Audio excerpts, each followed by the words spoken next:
Hi there guys, welcome to Dino's World, and surprise, we have a sensational launch from India Triumph. This is the Triumph T400, the most affordable Triumph that you can buy for yourself. Now what all changes have they made to make it all the more affordable? This is priced at 2.17 lakhs, and they also launched the new 2025 Triumph Speed 400. So how different is the T4 from the Speed 400?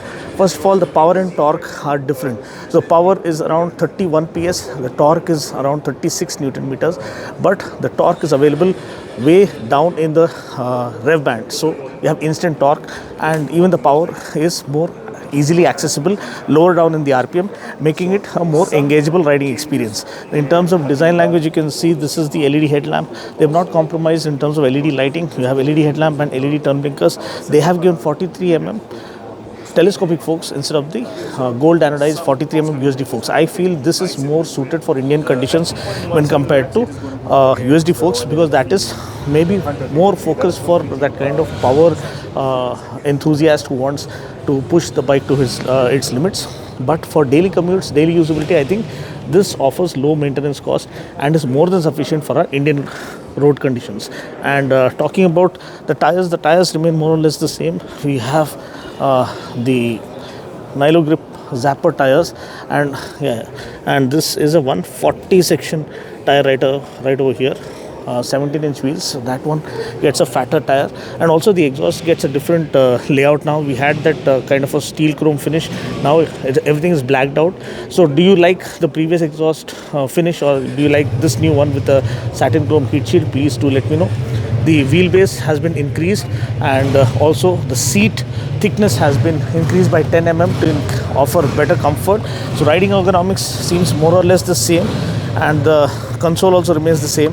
The rake angle has been again changed, but the hybrid spine perimeter frame remains the same with the bolt-on subframe. But I feel the exhaust, the telescopic forks are going to offer plush ride quality when compared to slightly stiffer setup on the Speed 400, just to match the kind of performance it has on offer. And also the white kind of color scheme is new. Here you have the Speed T4 kind of branding. You can come and show the Triumph branding right over here. The tank, the other specs, I'll try to leave it in the description portion. But also the sprocket size has changed. So earlier we used to get, I think, 43 tooth rear sprocket. Now it is 39 tooth rear sprocket, and ground clearance, everything remains more or less the same. Here you have the sari guard. Here you have the gas charged monoshock. Here you can take a look at the gas charged monoshock, and the sprocket size has been reduced when compared to Speed 400. That is something you need to note. But overall, the new design language with the kind of GT stripe looks nice and premium. Tail lamp looks more or less the same. Here you can just focus on the tank stripe that is on the tank now with the Speed T4 branding. You can just have a look at the Speed T4 branding right over here. The mirrors are different. Earlier, I think we used to get bar end mirrors as standard, but now we're getting these kind of mirrors, which are also kind of good. Here you have kind of brushed aluminum finish on the mirror, are easily adjustable, but I kind of prefer the bar end mirrors. So the early bird advantage is gone now. And overall, I think this is a very good, sensible move, because making it more affordable and making it more accessible to more number of people is what was needed. Because some people thought that the Speed 400 was a little too intimidating, too much of power for daily commute. It was not necessary, except until you are a performance enthusiast who wants to push the bike to its limits almost every time you take the bike out. But for those who want better mileage, better usability, low maintenance cost, I think this makes a lot more sense and offers superb value, and also the satisfaction of getting started with the Triumph Modern Classic legacy and the lineage, and then scale up in the same brand wagon as they get used to the kind of Triumph fit and finish. You can see the engine fins and the layout.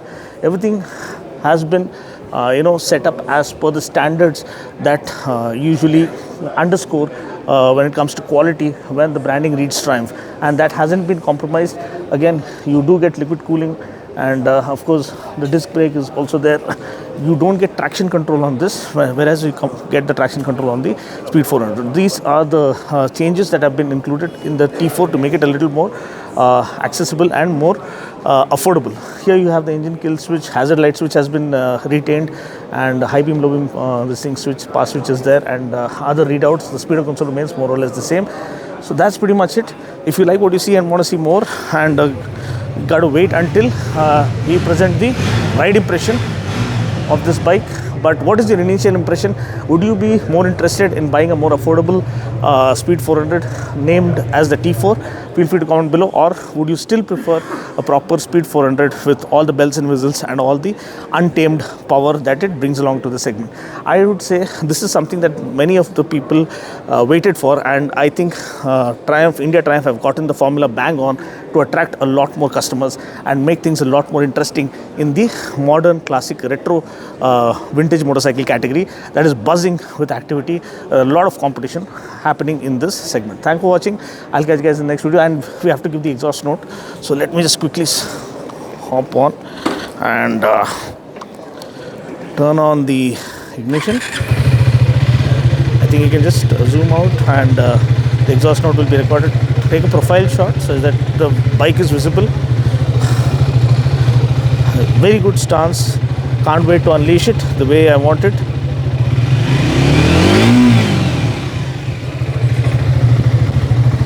You see.